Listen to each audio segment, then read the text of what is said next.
Bienvenue sur Africa 24 dans cette nouvelle édition du QG News. Voici les titres de l'actualité.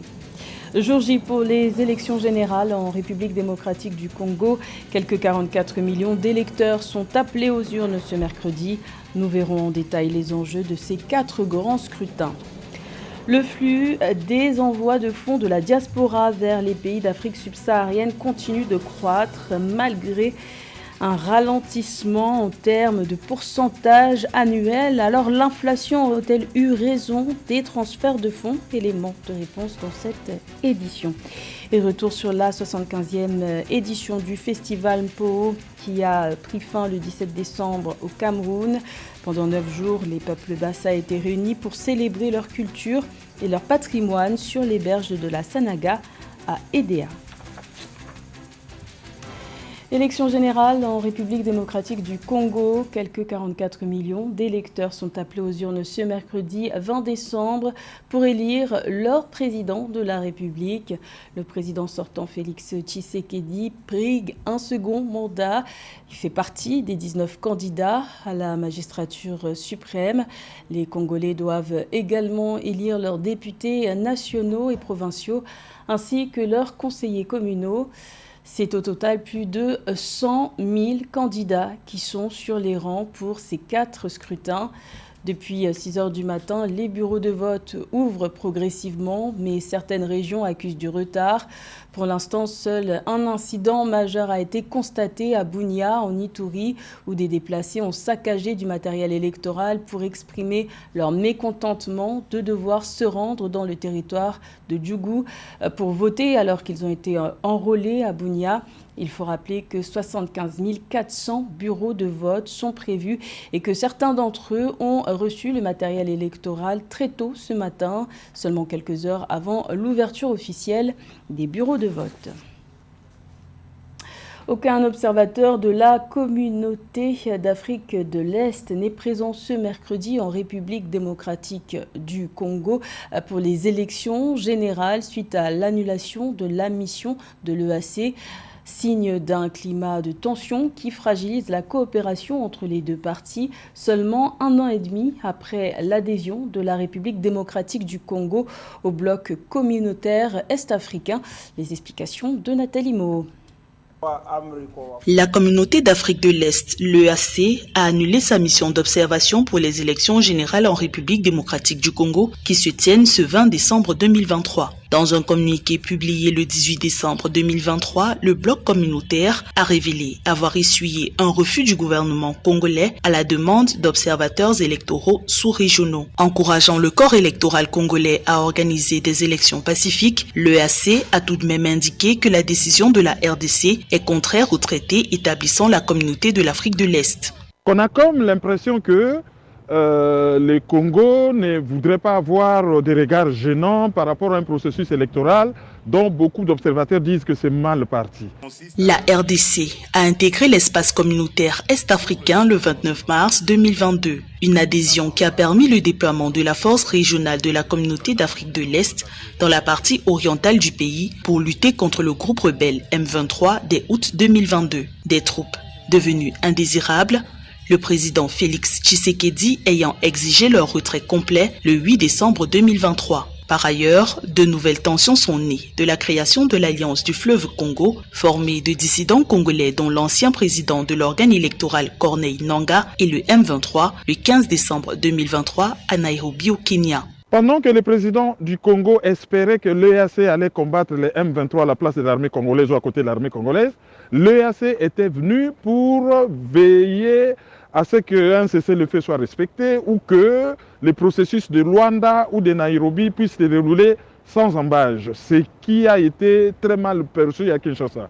Donc c'est des relations très conflictuelles, très tendues. Plus de 40 millions d'électeurs en RDC et dans la diaspora voteront pour élire un chef d'État pour un mandat de 5 ans. Aux élections législatives et locales, 1511 sièges sont à pourvoir parmi une sélection de plus de 100 000 candidats. Des observateurs affirment que les élections générales de 2023 sont une opportunité pour la RDC de tester la stabilité de ses processus démocratiques. Bien qu'il ait enfilé la casquette de candidat, le président sortant Félix Tshisekedi garde son costume de chef de l'État. C'est dans ce contexte qu'il a procédé le 19 décembre à l'inauguration d'un centre financier dans le centre-ville de Kinshasa, le fruit d'une collaboration avec la Turquie. Reportage de notre envoyé spécial à Kinshasa, Deva Panzou. Le président Félix Tshisekedi a procédé à l'inauguration du centre financier de Kinshasa ce mardi 19 décembre 2023. Cette infrastructure abritera environ 10 000 bureaux administratifs des ministères des Finances et du Budget. Une salle de congrès de 3 000 places, des salles de conférence et un hôtel 5 étoiles de 240 chambres. Le centre financier de Kinshasa va permettre d'améliorer la capacité de travail des régies financières. Eh bien, ça va nous donner une capacité de pilotage accrue. Et comme vous le savez, le point de départ, c'est quand même les ressources financières. Donc avec ça, nous aurons une capacité de travail entre les régies financières et les ministères des Finances et du Budget plus forte. Et nous allons pouvoir accélérer nos réformes qui sont profondes. Notre agenda de réforme est énorme. Nous mettons en place une nouvelle loi fiscale où nous introduisons l'impôt sur les personnes physiques.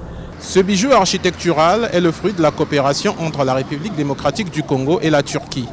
Financé par l'entreprise familiale turque Milvest Group, investisseur de la construction de cette infrastructure à hauteur de 290 millions de dollars américains, l'accomplissement de ce projet va davantage contribuer à améliorer les investissements entre les deux pays.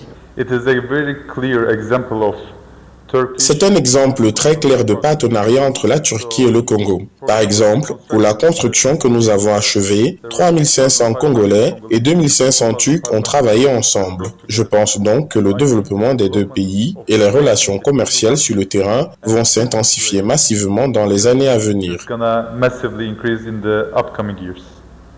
Lancés en juin 2022, les travaux du centre financier de Kinshasa ont été exécutés par 1200 ouvriers turcs et 1800 Congolais, avec en prévision la création de 5000 emplois futurs. Deva Panzou, envoyé spécial pour les élections en République démocratique du Congo. Également dans l'actualité, une rencontre est prévue entre le chef du renseignement égyptien Abbas Kamel et le chef du Hamas Ismail Haniyeh. Ce dernier est arrivé ce mercredi en Égypte. Ces tractations ont pour but de discuter d'un second cessez-le-feu à Gaza, alors qu'Israël a récemment indiqué être prêt à accepter une nouvelle pause en échange d'otages. Rappelons que la trêve de 6 jours faite début décembre avait permis la libération de 105 otages du Hamas capturés le 7 octobre, date de l'attentat perpétré par le Hamas, en échange de la libération de 240 Palestiniens détenus dans les prisons israéliennes. Cette trêve avait aussi permis un répit humanitaire pour les civils de Gaza avec l'arrivée de convois. Notons que selon l'UNICEF, plus de 18 000 personnes, dont plus de 5 000 enfants, seraient décédées dans la bande de Gaza depuis le début des hostilités. La diaspora continue de peser dans la balance des finances de l'Afrique subsaharienne. Le flux des envois de fonds vers cette région du monde est estimé à 54 milliards de dollars en 2023. C'est 1,9% de plus qu'en 2022, mais un ralentissement est tout de même à constater. Alors comment expliquer cette perte de vitesse? Élément de réponse avec Philomène Tin. Les transferts de fonds de la diaspora africaine vers l'Afrique subsaharienne devraient atteindre 54 milliards de dollars en 2023 contre 52,9 milliards de dollars en 2022 selon la Banque mondiale. Certes, ce montant représente une légère augmentation d'1,9%, mais il s'agit là d'un ralentissement de la croissance des transferts d'argent vers la région, comparé à la hausse de 6,1% enregistrée en 2022. Une situation induite par la baisse du revenu des migrants dans leur pays d'accueil en raison de l'inflation mondiale et des faibles perspectives de croissance. Ces fonds influent positivement sur la production réelle par tête, la consommation privée, l'investissement privé et le crédit à l'économie. Les gouvernements ont compris que il y avait une manne sur laquelle il fallait s'appuyer pour développer et organiser ces transferts d'argent. Et donc, il y a eu la mise en place de plans épargne retraite pour les immigrés. On a accordé des prêts à taux préférentiels ou des aides aux entreprises créées grâce à ces transferts de fonds qui permettent donc aux immigrés récemment entrés dans leur pays d'avoir accès à des capitaux. Selon l'institution de Bretton Woods, l'embellie attendue devrait être tirée par le Mozambique de 48,5%, le Rwanda de 16,8% et l'Éthiopie de 16%. Toutefois, le Nigeria devrait conserver sa position de principale destination des fonds des migrants. La première puissance économique d'Afrique devrait capter 38% des flux en direction de l'Afrique subsaharienne en 2023. Il sera suivi du Ghana avec 33%. Alors, le Nigeria, sa position s'explique tout simplement par le fait que la diaspora nigérienne est non seulement très importante, et une partie non négligeable de celle-ci a réussi dans la vie. Donc, elle est plus en mesure d'envoyer des sommes importantes vers le pays d'origine. Et puis, cela n'est pas étonnant. En termes de population, le Nigeria est un des grands pays d'Afrique. En Afrique de l'Ouest, c'est le pays le plus peuplé. Bien que leur volume dépasse celui des investissements directs étrangers estimés à 22 milliards de dollars en 2022, les envois de fonds des migrants africains ne contribuent que marginalement au financement du développement et à la création de richesses sur le continent. À cet effet, il est impératif que les gouvernements africains et les institutions financières travaillent de concert pour surmonter les défis persistants et garantir que ces fonds contribuent de manière optimale au bien-être des populations africaines.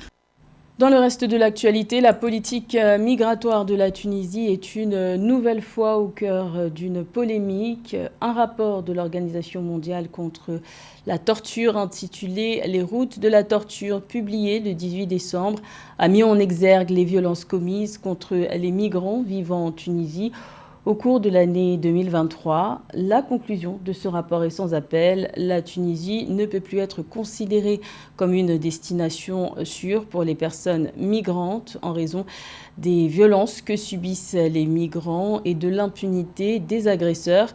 Il est à noter que depuis le discours polémique du président Kais Saied sur la migration irrégulière en février 2023, la situation des migrants vivant en Tunisie s'est considérablement détériorée avec la multiplication de violences et d'actes racistes.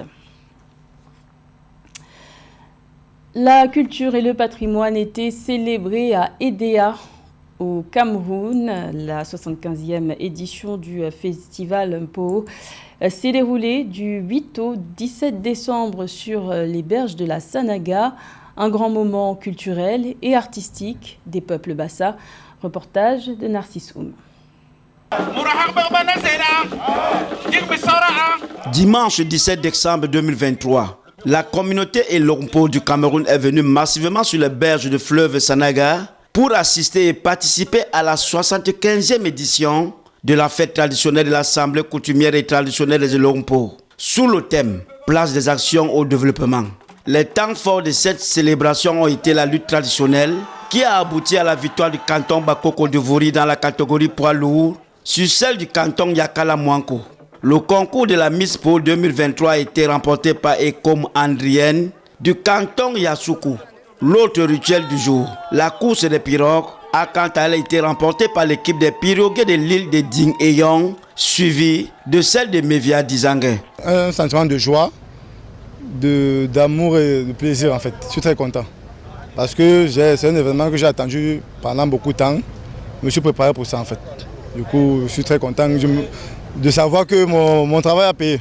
Le public a eu droit au passage de plusieurs danses traditionnelles et à la remise des distinctions aux élites et autorités traditionnelles qui a été le dernier point de la célébration 2023 des Elompo sur les berges de la Sanaga maritime. C'est l'apothéose totale. Nous avons réalisé ce que nous avons rêvé. Nous avons réalisé ce que par le passé, on n'a pas pu mettre sur pied. Cette année, vous avez vu, il y a eu tellement de choses nouvelles, des rénovations, à savoir la présence des autorités administratives à une échelle très élevée. Après le passage de témoins entre le président sortant de l'Assemblée coutumière et traditionnelle des Elorumpo, Sa Majesté Bernard Lusoué Meka, chef supérieur du canton Bissau, et le président entrant Sa Majesté Maurice Ndjoké Essaoué, chef supérieur du canton Bakoko. Sous le signe du travail, et je le dis haut et fort, c'est sous le signe du travail. Il y a beaucoup de choses à refaire dans l'Ompo. L'Ompo, il faut faire beaucoup plus pour qu'il retrouve ses lettres de noblesse. Donc, nous allons tout faire pour que les Elompo se rapproprient de leur événement, que les Elompo se rapproprient de leur généalogie, que les Elompo se rapproprient de leurs ancêtres, afin que l'Ompo, dans sa généralité, retrouve ses lettres de noblesse. Pour rappel, la fête traditionnelle de l'Assemblée coutumière et traditionnelle des Elorumpo est une fête traditionnelle et rituelle des clans Po disséminés à travers la vaste forêt du Sud Cameroun, de se retrouver, de fêter leur parenté, de discuter de leurs problèmes et d'envisager l'avenir. Et un mot de sport pour finir avec le Wydad Casablanca qui se retrouve en mauvaise posture au terme de la 4e journée de la Ligue des champions CAF. Le club marocain, pourtant 3 fois vainqueur de cette compétition avec 6 finales disputées, a concédé une défaite le 19 décembre 2-0 face à Simba, ce qui place les Marocains derniers du groupe B. Bonne moisson en revanche pour l'ASEC Mimosa, qui se retrouve premier de cette même poule et qui arrache sa qualification pour les quarts de finale. Rappelons que cette édition 2023-2024 comprend 16 équipes réparties en 4 groupes. La phase de poule, qui a débuté le 24 novembre dernier, se terminera le 2 mars prochain et la finale, aller-retour, se tiendra les 17 et 25 mai 2024. C'était le journal de la rédaction. Merci de l'avoir suivi. L'information continue sur Africa 24.